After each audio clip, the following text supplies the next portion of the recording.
वाळूचे कण हातातून निसटून चालले. लवकर काहीतरी कर, नाहीतर त्याच वाळूचा कण होशील. चिक्कार पैसे जमले ना की आपण तुझं लगीन करून टाकूया. पण लग्न करायला एक मुलगा सुद्धा लागतो. मी मुलगा बघून ठेवलाय. राजन राजन ताई शेट्टे. अहो तुम्ही सांगितलेल्या पत्त्यावर मी जाऊन आलो, पण तिथं तोतापुरी आंबेवडं कुलूप होतं.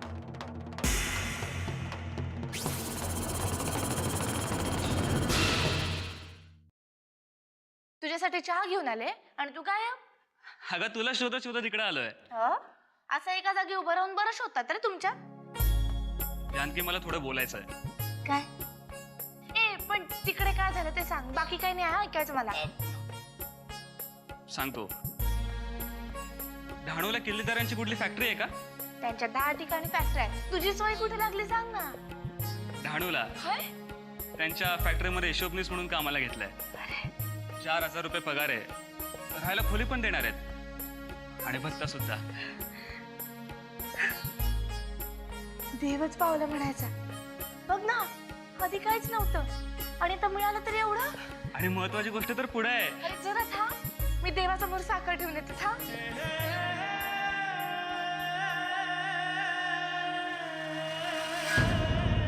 जानकीसाठी मुलगा शोधतोय आम्ही. लग्न करायचं ना तिचं. काय रे, तू का नाराज झालास? काय नाही, असंच. या ठराविक वयामध्ये मनातलं कितीही लपवून ठेवलं तरी डोळ्यात दिसतं. म्हणजे अरे म्हणजे खोटं बोलताना डोळे तरी बंद करत जा. जानकी बद्दलचं प्रेम दिसतंय त्यात. साहेब मला आवडते ती. मग काय, उडवून टाकायचं पार. अरे असं आत्याबाई म्हणत होत्या. मुलगाही आता कमवता झालाय, मुलगी सुद्धा सुस्वरूप आहे. मग तुम्ही काय म्हणालात? मी म्हणालो आमचा मुलगा गुडघ्याला बाशिंग बांधून तयार आहे. तुम्ही मुलीला विचारा. साहेब तुम्ही देव माणूस आहात. पण या देवाला नैवेद्यही द्यावा लागतो. तुझ्या या लग्नामध्ये माझाही स्वार्थ आहे. कसला स्वार्थ? माझ्या पुतण्याच्या चेहऱ्यावरचं सुख.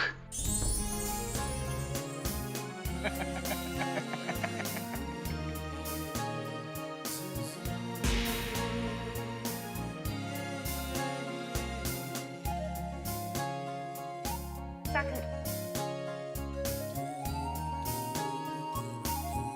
काय स्वप्न लग्न पाहतोय की काय? नाही का, जरा विचार करत होतो. तोंड गोड कर. आणि आता नुसती स्वप्न नाही पाहायची, खूप कष्ट करायचे. आता पहिले जाऊन आईला घेऊन येतो आणि एका चांगल्या हॉस्पिटलमध्ये ऍडमिट करतो. हा चालेल. म्हणजे तू नोकरीला गेला की मी त्यांच्या जवळ बसत जाईल. अगं तू तिच्याजवळ असलीस तर ती बिना औषध पाण्याचीच बरी होईल. माझ्या आईला तू खूप आवडते जानकी. आता एवढं सगळं चांगलं चाललंय तर पांडुरंग करो आणि माझे आई बाबा लवकर इकडे ये. ए त्याची काळजी तू नको करूस. मीच तुझ्या आई वडिलांना शोधून काढतो. अरे पण कसं, आता 4-5 दिवसात तुझी नोकरी चालू होईल ना, मग तुला कसला वेळ राहतोय? यावर एक पर्याय आहे. काय? वाकनीस साहेब. अगं खूप मोठा माणूस आहे तो. आता देव माणूसच म्हण ना. तू त्यांनाच विचारून बघ ना. आत्याबाई साहेब सुद्धा मला हेच म्हणाल्या होत्या. मग मी त्यांना विचारावं का? आजच विचार. आणि मला असं वाटतंय वाकनीस साहेब हे काम नक्की करू शकतील. हो का? मग जाऊ मग मी त्यांच्याकडे. मी आलेच.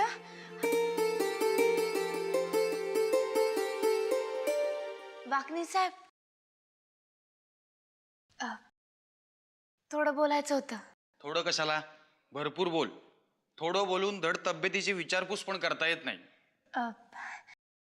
राजन खूप खुश होता, म्हणाला तुमच्याचमुळे झालंय सगळं. माझ्यामुळे कसलं, सगळं तुझ्यामुळे झालंय. माझ्यामुळे कसं? हो, अगं तूच तर शब्द टाकला होता ना आत्याबाईंकडे, त्यांनीच बजावलं मला. अजून एक काम कराल का माझं? म्हणजे मला राजन म्हणाला की ते काम तुमच्याशिवाय कोणीच करू शकत नाही. तू फक्त काम सांग, झालंच म्हणून समज. हे जर काम तुम्ही केलं ना तर माझ्या विठोबा बरोबर तुम्हाला पण मी रोज नमस्कार करत जाईल आणि तुम्ही सांगाल ते करेन, हा शब्द आहे माझा. काय बोलतेस? त्या विठ्ठलाच्या पायाखालची वीट व्हायची सुद्धा आमची लायकी नाही, आणि एवढ्याशा कामासाठी तू त्याच्या बरोबरीला नेऊन बसवतेस. जो कोणी माझ्या आईबाबांना शोधून काढेल तोच माझा विठ्ठल. तू काही काळजी करू नको, मी सर्वतोपरी प्रयत्न करेन. मग तर झालं. हा माझा शब्द आहे तुला.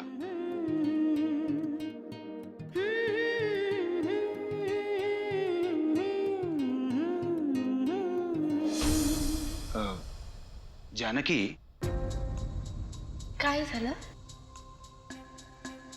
मी जर माझा शब्द पाळला तर तुलाही तुझा शब्द पाळावा लागेल. कोणता शब्द? इतक्यात विसरलीस? आत्ताच म्हणाली होतीस ना, तुझ्या आईबाबांना शोधलं तर तू माझ्या म्हणण्याप्रमाणे वागशील. हो, विठोबाची शपथ, मी सगळं तुमच्या म्हणण्याप्रमाणे करीन. गंमत केली. काळजी करू नकोस, तुझ्या आईबाबांना शोधण्याची जबाबदारी आता माझी. जा.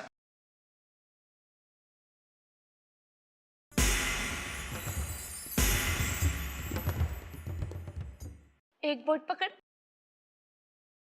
हा, मला वाटलंच होतं तू हे बोट पकडशील म्हणून. म्हणजे आपले आई बाबा नक्की परत येणार. ते कसं? अरे, वाकणी साहेबांशी बोलले ना तेव्हा ते म्हणाले की तुझ्या आई बाबांना मी नक्की परत आणतो म्हणून. आई बाबा आल्यावर राहणार कुठं? तुला म्हंटल ना, आपण एक छोटंसं घर घेऊ आणि त्यात 4 जण मिळून राहू, किंवा गावालाच परत जाऊ ना. गावाला जाऊन काय करणार आहेस तू? राघोबा शेटने आपलं शेत पण बळकावलं.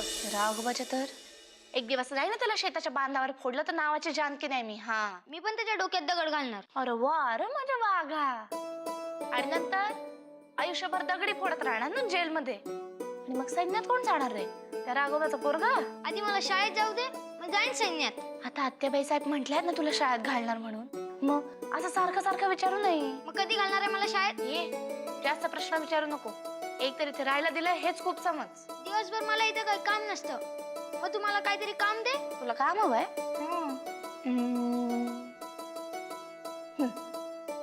करणार का?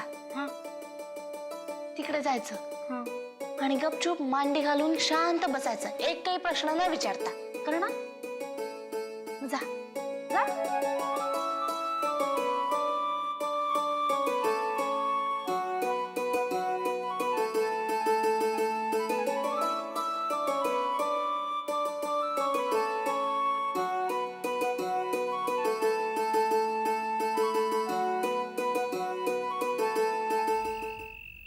पण हे ठरवणार कोण की आपल्या हातात किती वेळ राहिलाय?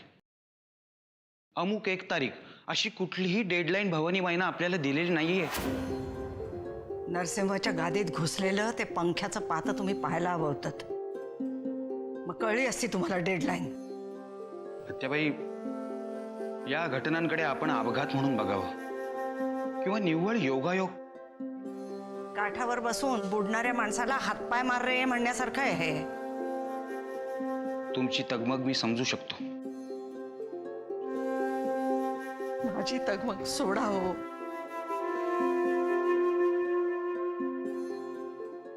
त्याची तडफड पावत नाही हो. आधी तो गाडीचा अपघात, मग हा पंख्याचा अपघात. योगायोगांची मालिकाच लागली. कशी थांबवणार आहोत आपण? माझ्याकडे सगळा प्लॅन तयार आहे. सगळं व्यवस्थित होईल. फक्त साहेब तयार झाले पाहिजेत, आणि फक्त तुम्हीच त्यांना तयार करू शकता. कशी तयार करू? त्या पंख्याचं प्रकरण झाल्यापासून कुणाशी बोलायला सुद्धा घाबरतो तो. एवढा पैसा आहे, इतकी सगळी माणसं भोवताली आहेत, काय उपयोग आहे वाकनीस? पैशातून उत्तमातल्या उत्तम डॉक्टरकडून ऑपरेशन करून घेता येईल, पण जगण्याची गॅरंटी नाही. त्यासाठी निरपेक्ष भावनेनं प्रार्थना करण्यापलीकडे आपण काय करणार? सगळे प्रयत्न संपल्यानंतर हे वाक्य येणं ठीक आहे.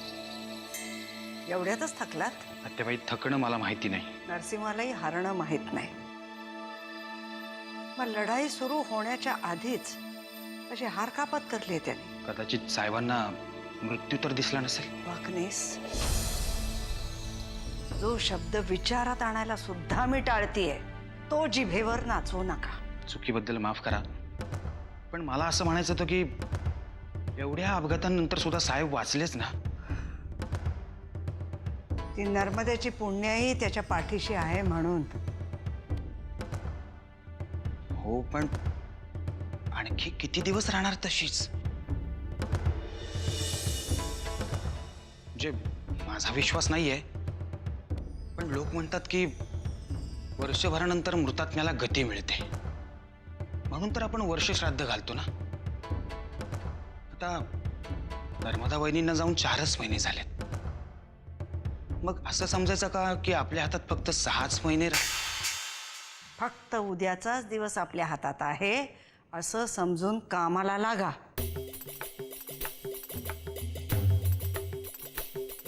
समजलो.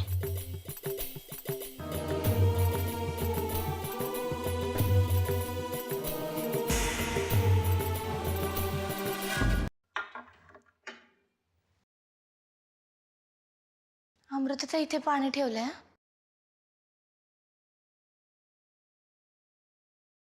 अमृताताई,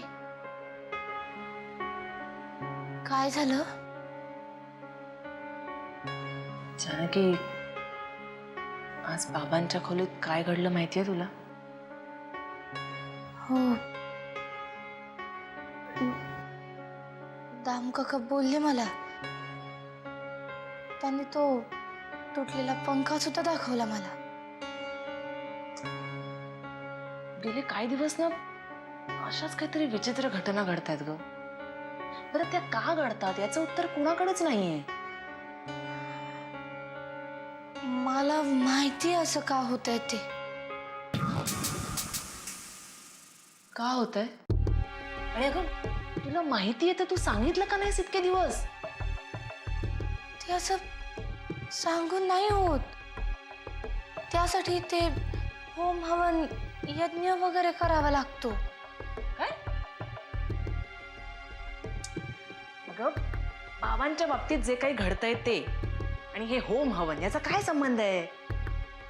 संबंध आहे अमृताताई, कारण आपल्या घराला भूतबाधा झालीये. खरंच अमृताताई, आमच्या घरी पण असंच झालं होतं. म्हणून तर आमची बैल गेली, शेत गेलं आणि आमच्या सगळ्यांवर ही वेळ आली. हेच चुकतं तुम्हा लोकांचं. आपल्या चुकांमुळे जे प्रश्न निर्माण होतात ना त्याला तुम्ही भूतबाधेचं कारण देता आणि त्या प्रश्नांकडे दुर्लक्ष करता आणि म्हणूनच हे प्रश्न जास्त बिकट होतात. माझ्या बाबांनी अशी काय चूक केली होती की त्यांना हे सगळं भोगावं लागलं? माझी आई तर रोज पांडुरंगाची पूजा करायची, तरी तिच्या वाट्याला दुःख आलीच ना. आणि गण्याने तर असं काय केलं होतं की त्याला दगड फोडावी लागली?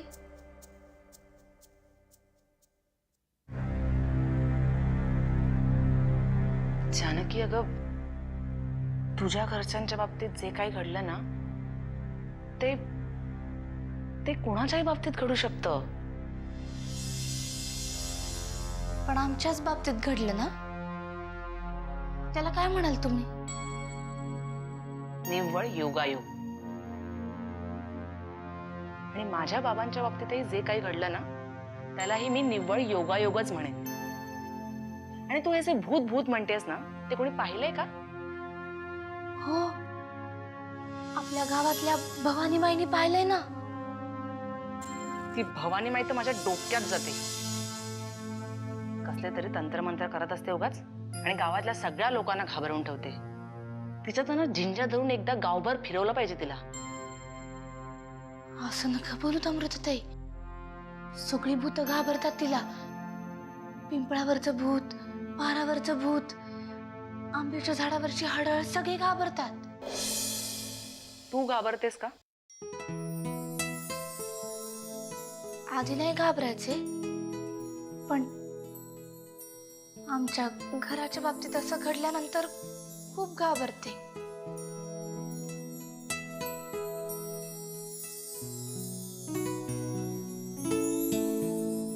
जानकी, तुझ्या बोलण्याने मला दिलासा मिळण्याऐवजी जास्तच त्रास होतोय. आत्ताच्या जगात लोक अंधश्रद्धेला इतके बळी जाऊ शकतात. मोठ्या साहेबांची काळजी वाटते म्हणून बोलले मी.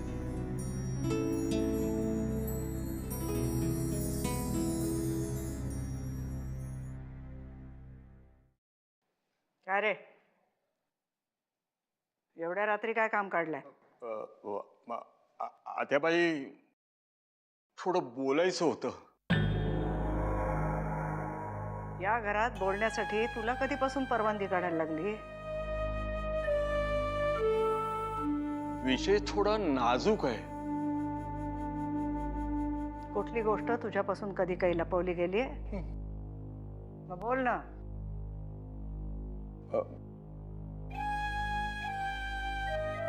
आत्याबाई,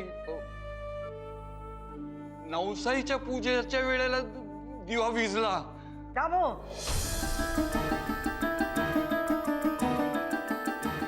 आत्याबाई, तुम्हाला चांगलं माहिती आहे, कोणाला पटो वा न पटो, ज्या वेळेला आरतीचा दिवा विझला त्या वेळेला ज्याच्या हातात ताट असतं तो माणूस. दामू, देवाने तोंड दिले म्हणून वाटेल ते बडबडायचं नाही. आपलं बोलणं झालं या विषयावर पूर्वीच. आतेबाई, मला वाटलंच होतं तुम्ही चिडणार. मी कधी गोष्ट बोलणार नव्हतो, पण आज त्या पंख्याचं लपड झालं ना, त्यामुळे जीवाला हुरूर लागून राहिले. नाही त्या गोष्टींची संबंध जोडू नको.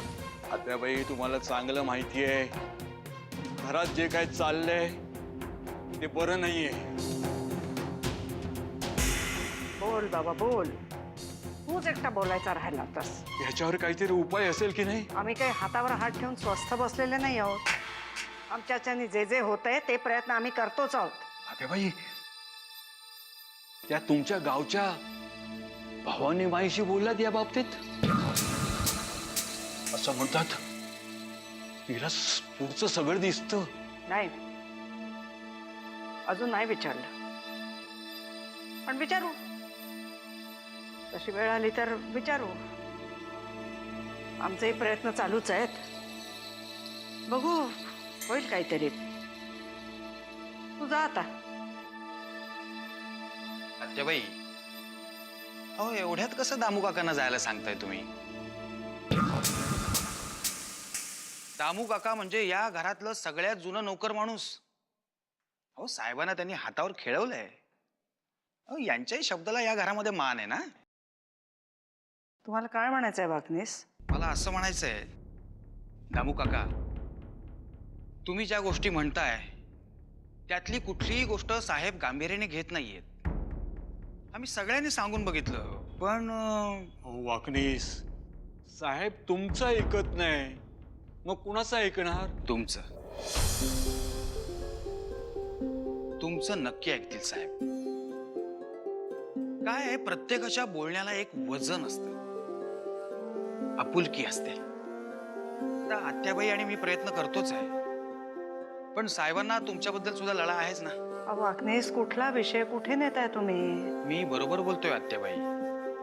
जे काम दुधारी तलवार सुद्धा करू शकत नाही ते काम एका छोट्या सुईने सुद्धा होतं. काय म्हणायचंय तुम्हाला? मला असं म्हणायचंय की दामू काकांनी साहेबांशी या विषयावर जाऊन बोलावं आणि या विषयाचं गांभीर्य पटवून द्यावं. वाकनीस, दामूला सगळ्याच गोष्टी माहिती आहेत असं नाही. माहिती नसले तरी चालतील, पण त्यांना हे माहितीये ना साहेबांचा जीव धोक्यात आहे म्हणून. मग बस, विषय संपला.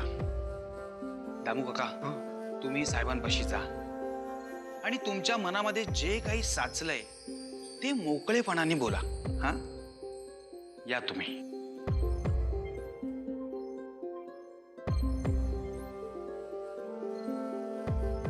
वाकनीस,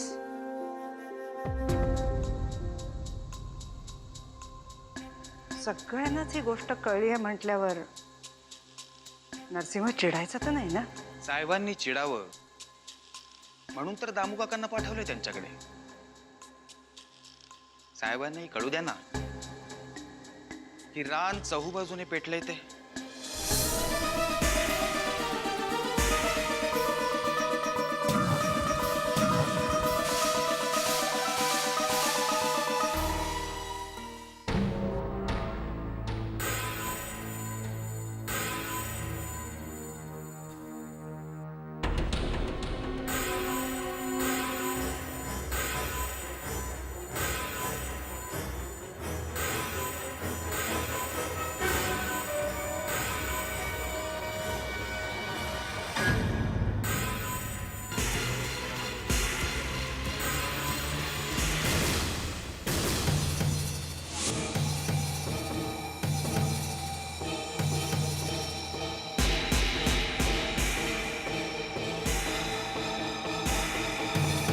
काय हवंय तुम्हाला एवढ्या रात्री? का बरं सतत तुम्ही रोखून पाहता माझ्याकडे? सांगा ना काय हवंय? अगं काय झालं? अगं काय झालं? जानकी तिथे कोणीतरी आहे ग. अगं नाहीये तिकडे कोणी. हो तिथे कुणीतरी आहे. ते सतत माझ्याकडे पाहतात. त्यांची नजर ना माझ्या फळावर आहे. अगं तू जाऊन बघ तिथे कोण आहे. जा ना.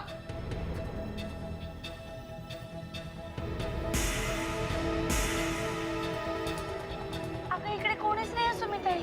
आहे तिथेच आहे. मी पाहिले तू नीट बघ ना तिथे. अगं नाहीये कोणी. अगं मी सगळीकडे पाहिलं सुमिताई, तिकडे कोणीच नाहीये. आहे का मी स्वतः पाहिले आहे तिथे. खरंच नाही, तुला भास झाला असेल. तू झोप, मी आहे ना इकडे. तू झोप. झोप तू. तू झोप, मी आहे. जाऊ नकोस कुठे. नाही मी आहे, तू झोप.